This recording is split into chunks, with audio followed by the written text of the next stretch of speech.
오늘 성경 말씀은 사무엘상 16장 7절입니다. 하나님께서는 예나 지금이나 늘 사람을 찾고 계십니다.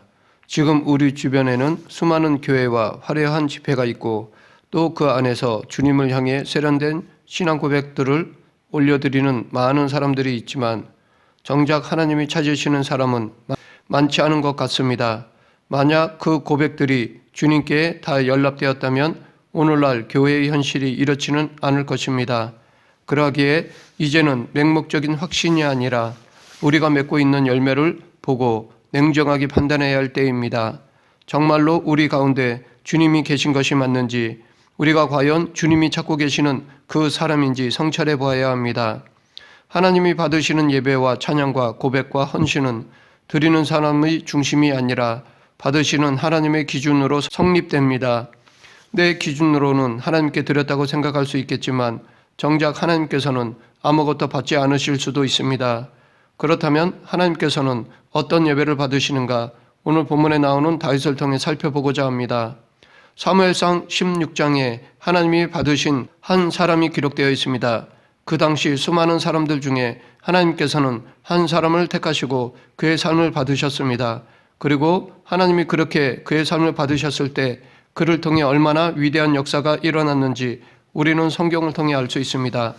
하나님은 이 사람에 대해 한마디로 평가하기를 내 마음에 합한 사람이라고 하셨습니다.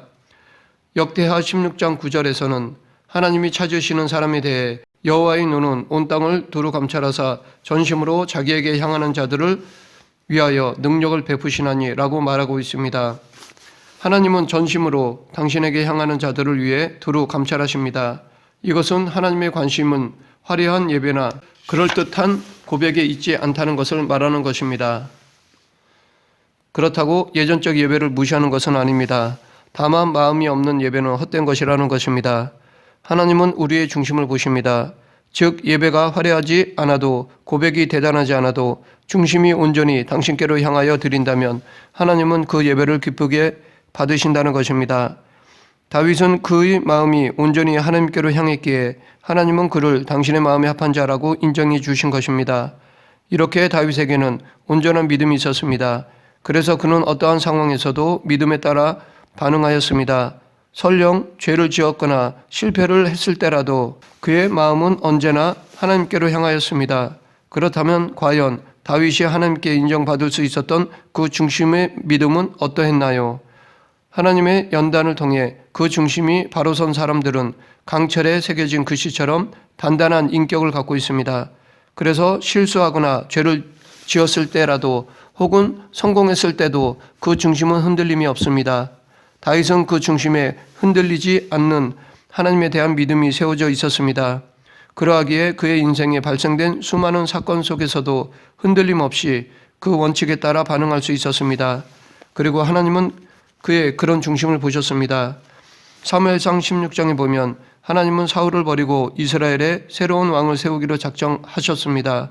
그래서 사무엘 선지자를 베들레헴의 이새의 집으로 보내시며 그 아들 중 한 사람을 지명하겠다고 하셨습니다. 이것은 상당히 위험한 임무였습니다.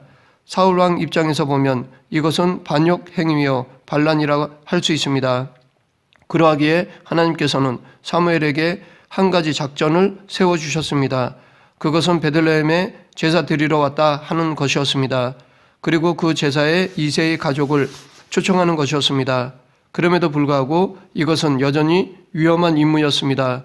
그러나 사무엘은 하나님의 말씀에 순종하였습니다. 사무엘이 베들레헴이라는 작은 동네에 방문하였을 때 사람들은 놀랐을 것입니다. 왜냐하면 사무엘은 보통 선지자가 아니었기 때문입니다. 이스라엘 초대 왕에게 기름을 부은 국가대표급 선지자였습니다. 그런 선지자가 특별하지 않은 이새와 그의 아들들을 초청하였습니다. 아마 동네 사람들은 놀랐을 것이고 이새는 더더욱 당황하였을 것입니다. 그렇게 하여 사무엘은 이새의 아들들을 지켜보며 하나님이 선택하신 이가 누구인지를 찾기 시작하였습니다. 오늘날 표현으로 하면 아마 그 자리가 왕을 뽑는 오디션 같은 자리라 할 수 있을 것입니다. 그러하였기에 이새의 아들들은 사무엘 앞에 설 때 자신들의 장점을 최대한으로 드러내었을 것입니다. 사무엘은 제일 먼저 엘리압에게 주목하였습니다. 무엇보다도 그의 외모에 끌렸습니다. 왜냐하면 엘리압은 외모가 뛰어나고 키가 컸기 때문입니다. 요즘 말로 얼짱, 몸짱이었습니다. 지금도 면접 때 외모를 중요하게 여기지만 당시에는 어쩌면 지금보다 더 중요한 요소였습니다. 당시 왕은 앉아서 명령만 하는 사람이 아니었습니다. 왕은 전쟁터에서 가장 앞에 서야 하는 장군의 역할까지 하였습니다. 그러하기에 왕의 외모는 중요한 조건이었습니다. 엘리압은 바로 그 조건에서는 합격이었습니다. 즉 세상적인 기준으로 보면 이상적인 왕위 후보였습니다. 그러나 하나님의 기준은 달랐습니다. 이 기준이 바로 오늘 본문의 말씀입니다. 여호와께서 사무엘에게 이르시되 그의 용모와 키를 보지 말라. 내가 이미 그를 버렸노라. 내가 보는 것은 사람과 같지 아니하니 사람은 외모를 보거니와 나 여호와는 중심을 보느니라 하시더라. 하나님은 세상의 기준과 다르게 그 사람의 중심을 보십니다. 그렇다면 하나님이 보시는 그 중심은 구체적으로 무엇입니까? 여기서 말하는 중심은 레크 혹은 레바로서 우리가 무엇을 하는 데 있어서의 동기를 의미합니다. 그러하기에 하나님이 다윗의 중심을 보셨다는 것은 그가 어떤 일을 하는 데 있어서 그 동기를 보셨다는 것입니다. 즉 다윗이 살아가는 동기를 보신 것입니다. 이것은 다윗뿐만이 아닙니다. 모든 사람들은 나름대로 동기를 가지고 살아갑니다. 하나님은 겉모습이 아닌 그 동기를 보십니다. 동기가 달라도 살아가는 겉모습은 비슷합니다. 동기가 하나님인 사람이나 자기 자신인 사람이나 겉으로 보기에는 별 다를 것이 없습니다. 예배드리는 모습도 별 차이가 없습니다. 하지만 하나님이 보시기에는 다를 수 있습니다. 실제로 많은 사람들이 예배를 드리지만 그 동기가 자기중심적일 때 그 예배는 하나님이 받지 않으실 뿐 아니라 그 사람은 하나님의 마음과 합한 자가 아닙니다. 다윗에게는 하나님이 찾으시는 그 중심이 있었습니다. 즉 다윗의 모든 삶의 동기는 하나님이었습니다. 때론 다윗이 넘어지고 실수하고 잘못된 판단을 할 때도 있었지만 근본적인 인생의 동기만큼은 언제나 변하지 않았습니다. 그는 항상 하나님만을 바라보았습니다. 그러하기에 하나님은 그를 보고 당신의 마음에 합한 자라고 인정하신 것입니다. 그런데 이 마음에 합한 자는 단순히 착한 사람을 의미하지 않습니다. 살면서 실수나 죄를 짓지 않을 사람이라는 뜻도 아닙니다. 세상 사람은 그 사람이 도덕적으로 착하냐 아니냐, 인생에 실수가 있느냐 없느냐를 봅니다. 그러나 하나님에게는 그런 것들은 아무것도 아닙니다. 그분은 인생의 밤이 찾아올 때 혹은 극한 광야의 현장에서 그 사람이 무엇을 붙잡는지를 보십니다. 동기가 하나님인 사람은 하루를 마무리할 때 혹은 광야에 있을 때 분명히 드러날 것입니다. 하나님은 그 중심에 당신 한 분만 계시기를 원하시는 것입니다. 이 세상에는 지금보다 더 높이 올라가고자 쉬지 않고 일하는 사람들이 많이 있습니다. 그들은 열심히 스펙을 쌓고 외모를 가꿉니다. 다이어트를 하고 운동을 하고 성형을 해서라도 준수한 외모를 갖추기 위해 노력합니다. 엘리압이나 이새의 다른 아들들처럼 사무엘 앞에 놓인 그 무대 위에서 자신을 대단하게 보일 수 있도록 계속해서 자신을 만들어 갑니다. 언젠가 자기에게 스포트라이트가 비칠 그날을 기대합니다. 이것은 그리스도인도 마찬가지입니다. 주님을 위해 위대한 일을 하겠다고 결단하지만 정작 자기를 높이려고 수고하는 경우가 더 많습니다. 그런데 정작 주님이 오늘 나에게 허락하신 자리가 우리 기대와는 달리 나를 봐주는 사람이 한 명 없는 외로운 가정일 수 있고 아무도 나를 주목하지 않는 직장일 수도 있습니다.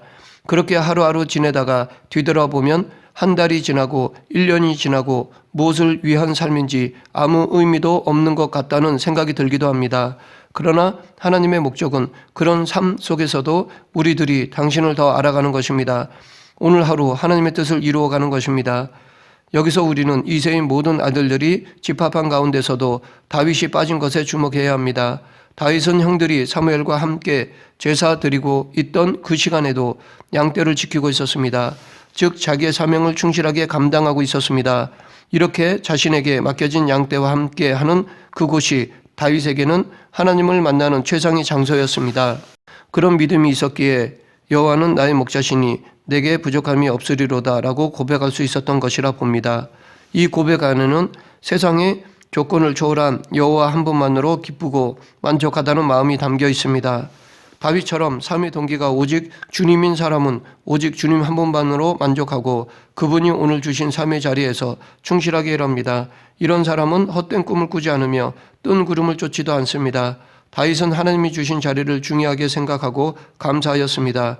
또한 오늘의 일상 속에서 발견되는 하나님의 은혜로 만족하였습니다. 우리는 지금 자기 자신의 중심을 다시 한번 살펴보고 나는 정말 내게 맡겨진 자리에 만족하고 있는가 성찰해 보아야 할 것입니다. 깨진 관계, 실패한 자리, 산상조각난 환경, 매일 지루하게 반복되는 직장 생활과 학업의 현장 등 오늘 내게 주어진 자리가 힘들고 초라할지라도 중심을 하나님 앞에 바로 세우고 그 자리에서 하나님이 주신 오늘에 충실해야 할 것입니다. 하나님께서는 사울 왕을 버리셨습니다. 하나님께서 사울 왕을 버리지 않으셨다면 이런 일은 하지 않았을 것입니다. 그러하기에 우리는 하나님이 사울 왕을 버리신 사건을 통해 진정 하나님이 원하시는 사람은 어떤 사람인지를 알 수 있습니다. 하나님께서 사울 왕을 버리신 이유는 그의 삶에서 끊임없이 누적되어 왔습니다. 하지만 결정적인 이유는 사무엘상 15장에 나오는 한 사건 때문이었습니다. 하나님께서는 사울 왕에게 아말렉을 쳐서 그들의 소유를 하나도 남기지 말고 또한 그 백성들을 완전히 진멸하라고 명하셨습니다. 그러나 사울 왕은 그 명령을 어겼습니다. 아말렉 왕인 아각을 죽이지 않고 생파한 데 이어 자기가 보기에 쓸만한 것들을 남기는 죄를 범하였습니다. 사울 왕은 하나님의 명령을 받았음에도 불구하고 자기 기준에 따라 행동하였습니다. 그런데 이렇게 불순종하는 데는 사울 왕에게도 나름대로 이유가 있었습니다. 어쩌면 사울 왕의 이유 혹은 핑계가 더 이성적으로 설득력이 있다고 생각이 되기도 합니다. 그래서 그는 하나님의 책망을 받았음에도 불구하고 사무엘 선지자에게 내가 범죄하였나이다. 내가 여호와의 명령과 당신의 말씀을 어긴 것은 내가 백성을 두려워하여 그들의 말을 청종하였음이니이다 라고 하였습니다. 그런데 바로 이것이 하나님이 사울 왕을 버리신 결정적인 이유가 된 것입니다. 여기서 알 수 있듯이 그는 하나님의 마음에 합한 자가 아니라 사람의 마음에 합한 자였습니다. 사울 왕은 더 이상 하나님의 종이 아니라 사람의 종이 되었습니다. 하나님의 마음에 합한 자로 살아가기 위해 몸부림치는 것이 아니라 사람의 마음에 합한 자로 살아가기로 작정하였습니다. 이것이 바로 그가 하나님께 버림받은 결정적인 이유였습니다. 그런데 이것도 부족해서 사울 왕은 사무엘에게 내가 범죄하였을지라도 이제 청하옵나니 내 백성의 장로들 앞과 이스라엘 앞에서 나를 높이사 나와 함께 돌아가서 내가 당신의 하나님 여호와께 경배하게 하소서라고 하였습니다. 이 말은 용서를 구하는 말이 아닙니다. 단지 사람들 앞에서 왕으로서의 체면을 세워달라는 것이었습니다. 이렇게 사울 왕의 중심에는 하나님이 없었습니다. 살다 보면 우리도 자기 체면을 지킬 것인가 아니면 하나님의 뜻을 쫓을 것인가 혹은 변명을 댈 것인가 아니면 하나님 앞에 회개할 것인가의 상황을 맞닥뜨리게 될 때가 있습니다. 사도 바울도 대적자들 앞에서 내가 사람을 좋게 하랴 하나님께 좋게 하랴 라고 하였습니다. 하나님의 사람에게는 다른 기준이 없습니다. 사람을 좋게 하는 자는 하나님의 종이 아닙니다. 다윗 역시 연약한 존재였습니다. 때론 넘어지고 실수도 하였습니다. 눈에 보이는 유혹에 넘어가기도 하였고 자기 대신 싸워줄 용사가 몇 명인지 하나님의 뜻을 반하여 군사의 숫자를 센 적도 있었습니다. 또한 자기 열정에 취해 하나님의 뜻대로가 아닌 자기 생각대로 법궤를 옮기려고도 하였습니다. 그럼에도 한 가지 변치 않은 것은 결정적인 순간에는 사람을 기쁘게 하지 않고 하나님을 기쁘게 하는 종이 되었습니다. 그러하였기에 하나님으로부터 이는 내 마음에 합한 자라는 인정을 받을 수 있었던 것입니다. 이 내 마음에 합한 자라는 말을 직역하면 하나님의 마음을 추적하는 자라는 말입니다. 이런 사람은 하나님의 마음과 시선과 생각을 쫓으며 하나님의 기준에 합격되고자 예민하게 바라보는 사람이라고 할 수 있습니다. 다윗은 정말 그랬습니다. 그는 골리앗을 보지 않고 전쟁의 승패를 결정하시는 하나님을 보았습니다. 원수 같은 사울 왕을 보지 않고 원수를 갚아주시는 하나님을 보았습니다. 밧세바를 범한 죄를 지은 후에도 죄의 징계를 보지 않고 긍휼을 베푸시는 하나님을 보았습니다. 그리고 자신의 모든 행사를 전적으로 하나님께 맡겼습니다. 결국 하나님께서는 다윗을 왕으로 지명하셨고 다윗은 하나님의 뜻대로 왕으로 기름 부음을 받았습니다. 다윗이 기름 부음을 받을 때 여호와의 영이 그에게 임하였습니다. 이 기름 부음은 왕이 세워질 때나 선지자나 제사장이 세워질 때 받는 것입니다. 기름을 머리에 부으면 기름이 머리카락 사이로 흘러내립니다. 팔레스틴 지역의 건조한 기후에서는 기름이 부어지면 얼마 안 가서 피부에 스며듭니다. 이렇게 기름이 피부에 스며들듯이 하나님의 영도 임하였습니다.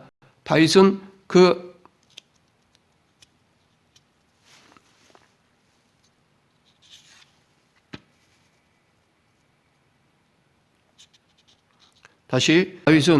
안에 임하신 여호와의 영과 더불어 호흡하기 시작했고 그에게 임하신 성령님께서 그를 세워나가기 시작하셨습니다. 이 사건에서 우리가 주목해야 할 것은 하나님이 사용하시는 사람의 조건입니다. 하나님의 조건은 그 사람의 스펙이나 능력이나 배경 같은 데 있지 않습니다. 그분의 조건은 오직 내 인생에서 출세를 원하느냐, 나를 원하느냐, 사람을 두려워하느냐, 나를 두려워하느냐, 세상을 의지하며 살아가느냐, 나의 은혜를 의지하며 살아가느냐입니다. 이 질문에 오직 하나님이라면 합격입니다. 그러하기에 우리는 그동안 잘못되어 있었던 내 신앙의 동기, 내가 판단하는 기준, 그리고 살아가면서 내가 의지했던 것들을 하나님 앞에 모두 버리고 참된 신앙으로 돌아가야 합니다. 그렇게 하나님과 마음을 합한 자가 되어야 합니다. 말씀을 맺겠습니다. 하나님은 우리의 겉으로 드러난 것만 아니라 우리의 중심도 보십니다. 그래서 당신을 삶의 우선순위에 두는 자를 기뻐하십니다. 즉 당신을 모든 것의 동기로 삼는 자를 좋아하십니다. 다윗이 그랬듯이 우리도 하나님 우선순위로 모든 것의 동기가 하나님, 모든 것의 목적이 하나님의 영광이 되길 간절히 축원합니다. 기도하겠습니다. 사랑과 은혜가 풍성하신 하나님 아버지, 우리의 중심이 오직 하나님이 되길 원합니다. 연약한 저희들을 붙잡아 주셔서 언제나 하나님의 영광을 위해 수고하고 노력하는 그리스도인이 되게 하여 주시옵소서. 예수님 이름으로 기도드립니다. 아멘.